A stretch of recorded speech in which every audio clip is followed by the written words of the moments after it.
I'll be demoing how to search, check out, and use ebooks and audiobooks on the Axis360 app with your Bloomingdale Public Library card.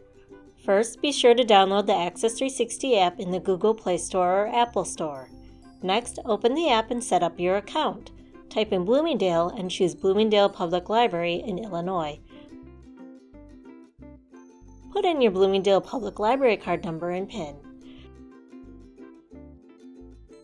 Now you can browse or search for titles. If you tap the magnifying glass, you can search for items. You can also filter and sort your search results. Once you find a title, tap the cover, then tap the checkout button. Once an item has been downloaded, you can begin reading or listening.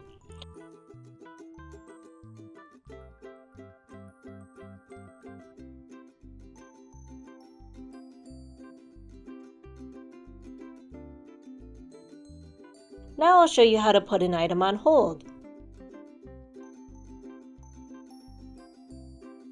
If the book or headphones icon is grayed out, the item is currently unavailable and you'll need to place a hold.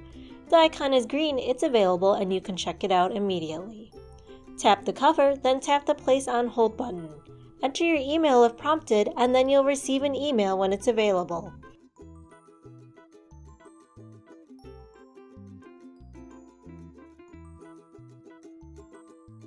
You can tap on Account to see your current checkout and hold limits, My Stuff to see your current loans, holds, and wish list. Please note that these options may appear in a slightly different location if you're using a phone versus a tablet. If you need further help, please try the following. Thank you for watching.